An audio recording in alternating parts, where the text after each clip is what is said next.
Hello, I'm Daljit Dhaliwal in Washington. The main story is brought to you by Al Jazeera. Sudan's army says that it has killed as many as 300 rebel fighters in northern Darfur earlier this week. They were from the region's largest rebel group, the Justice and Equality Movement, or GEM. 75 Sudanese soldiers also died in the clashes. There has been a surge of violence in Darfur since peace talks between both sides broke down in May. The Speaker of GEM's Legislative Assembly has told Al Jazeera that the Sudanese government is to blame.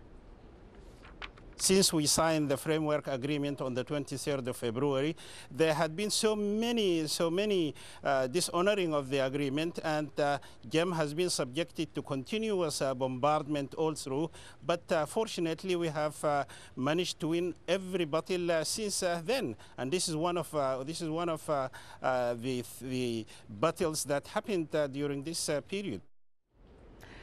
BP has extended its 48-hour test of a newly capped oil well in the Gulf of Mexico. Retired Admiral Thad Allen, the man who is overseeing the U.S. government's response, says that BP will monitor the cap for at least another day. Engineers say that they are optimistic the well showed no obvious sign of leaks. But the length of the reprieve is uncertain. The flow of oil has stopped, but nobody is saying whether it has been corked for good. John Terrett has more from New Orleans. What the testing is designed to do is to find out why the pressure in the cap system is not as high as the computer models led them to believe it would be. And there are two reasons for that. Either there's a leak, and there could be, but I think they think if there is one, it's a long way down in the rocks, and it's not close to the floor of the Gulf of Mexico. So it's not considered a major problem, I think, at the moment. That's my understanding. Or it could just be that the rogue well, the Macondo well, has simply lost a lot of its life, that it's gushed so much oil that it'll take a while for the full pressure to build back up.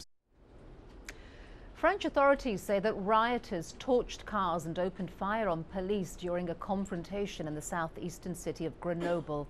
No one was hurt in the violence, which flared up late on Friday.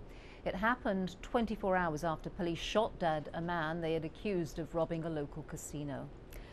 At least 7 people are missing in Vietnam as tropical storm Conson made landfall in the north of the country.